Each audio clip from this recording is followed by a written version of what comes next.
Oh, sorry about that. Hey guys, what's up, and welcome back to World of Tanks tank review with the 112. And as you can see, I've only played 9 battles in this tank and a 33% win chance, win rate rather. So very new to this tank, just starting to learn how to play it. Got this tank right around the same time I got the 50T. Well, exactly the same time actually. Well, almost exactly, like within a few minutes of each other, but it's because I bought it with gold. This tank is good. I don't want to say very good because I'm kind of mixed whether I would say it's very good or good, considering its reload time and its accuracy.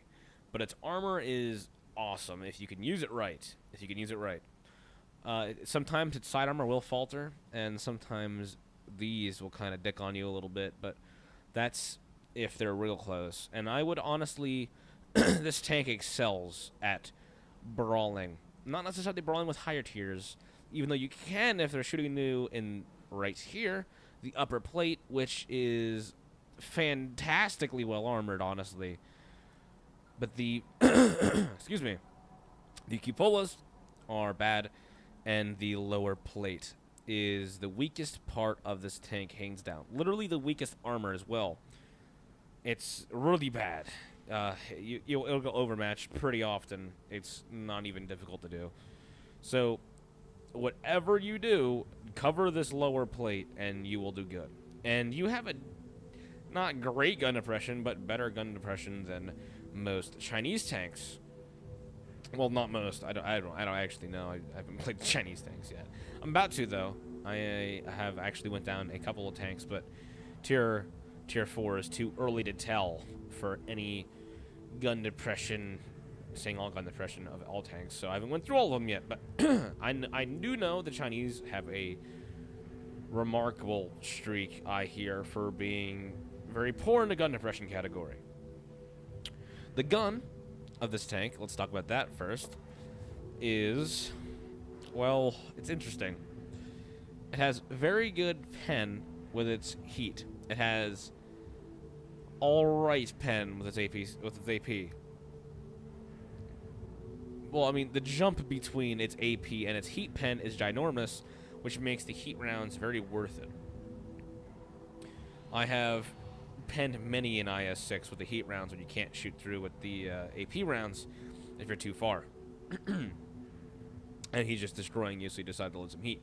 The dispersion at 100 meters is pretty bad. It's Russian T-150 KV-3 accuracy.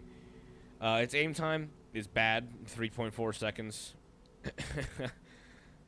Its average damage is pretty good. I've been consistently rolling higher than 390. Usually, I get like 420 and 450. Then I'd have to like go down here, then check what my average damage is. I'm like, damn, this doesn't feel like 390.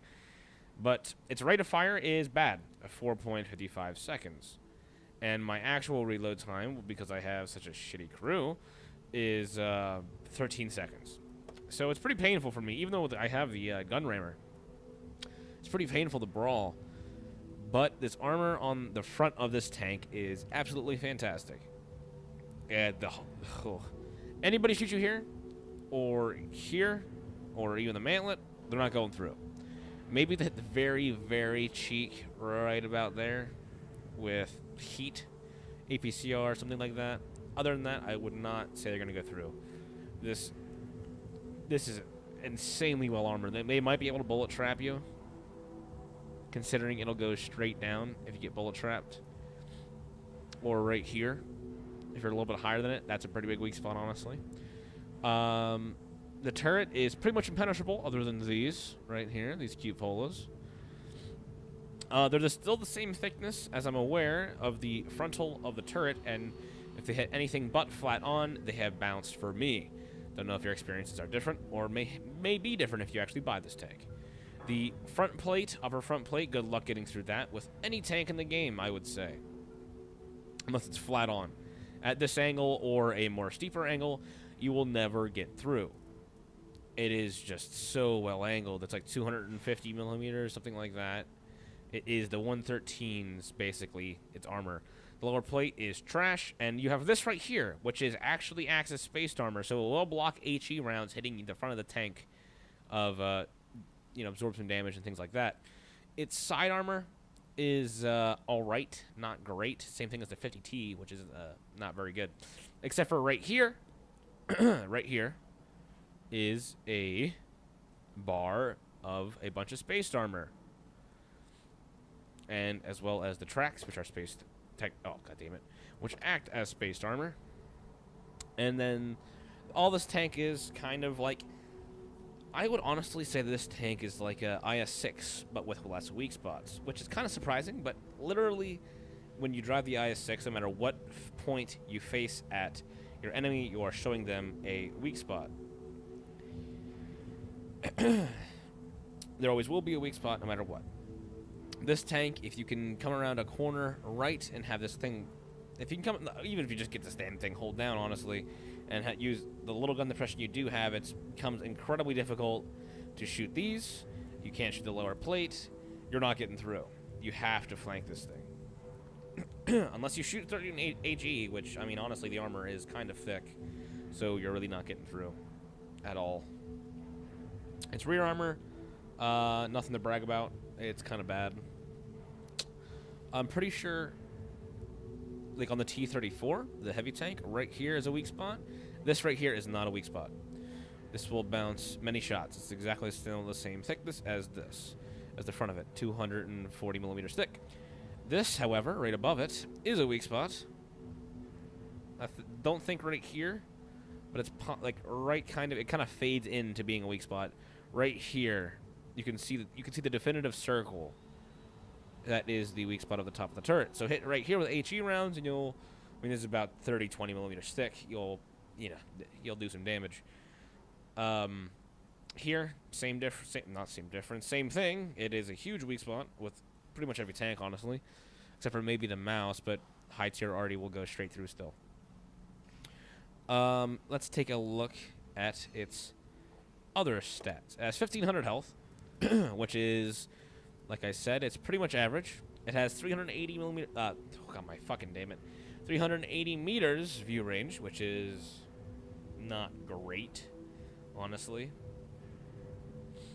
Its average damage is 390, which we've talked about, but it's pretty good. It's pretty good. It's like the 100. I'm pretty sure it is 122 millimeters. So there you go. Its average damage per minute is not very good. It's 1,700. I mean, it's not horrible. It's serviceable, but it's not amazing. But honestly, this thing makes money like crazy. I did, I think, around 2,500 to 3,000 damage as one match, and I made $100,000 profit after shooting 5 heat rounds, which cost me about 65. I don't think it was 5. It was more like 7, I think. It cost me around $6,500 in funds to replace them, but I still made 100,000 credits. So I would have made 165,000 credits if I hadn't fired heat rounds, but I probably wouldn't have penned the shots that I did, which is so it's honestly not a bad tank. It's a pretty good tank. It's very, very fun to play and very rewarding. It has 6 degrees of gun depression, which is better than the IS-6. The IS-6 has 4. Gun elevation is 17. Oh, no. Yeah, no. I was thinking gun arc. I was like, this is not a tank destroyer. 17 degrees of gun elevation. Not great. Not bad. Turret traverse speed. Not great. 26 degrees a second, but not horrible.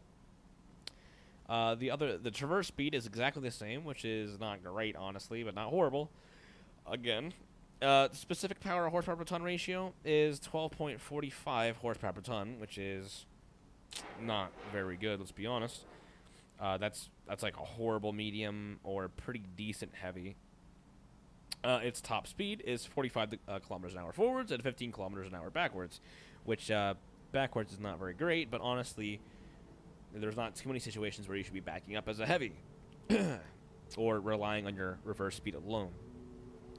The 45 degrees forward, you will reach it, and you will get there on most, if not all, terrain.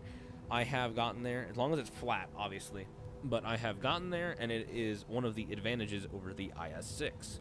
Its speed, which is actually higher. Yeah, it is the 122, like I I thought. But with 100% crew and the right training, this could be a very, very good tank, which I would put, honestly, after this, improve vents with a vert stab and a large gun rammer. Normal consumables loadout. I would probably, for this man right here, this sexy, sexy man, I would probably put... he's also the radio operator, by the way, which I don't think can train both at once. I'm not really sure. Never actually trained that. I would probably put Sixth Sense. I've never used Eagle Eye, which I probably should eventually. It'd be pretty fun. It's probably Sixth Sense or Jack of all trades. Actually, probably Recon. I'd probably do Recon. Recon would be very useful for the gunner. I would use... Let's see here. Probably,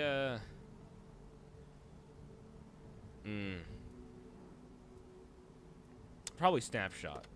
Because this thing's not very accurate. So, any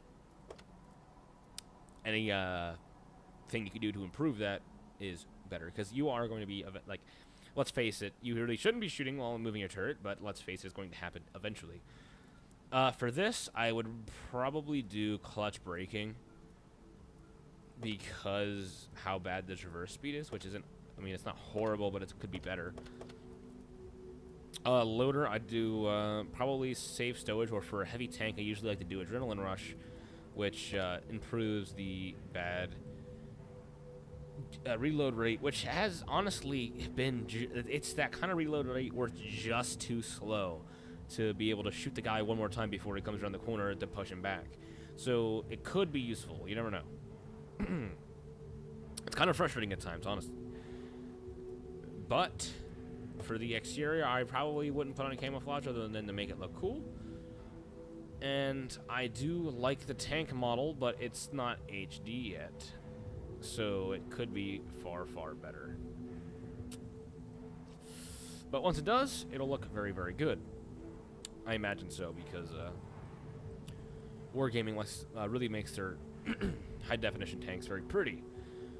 But I think that is it for this War of the Tanks tank review. Now, like it if you liked it, dislike it if you didn't, and if you didn't, please tell me why in the comments. And I think that is all. I will see you guys in the next episode.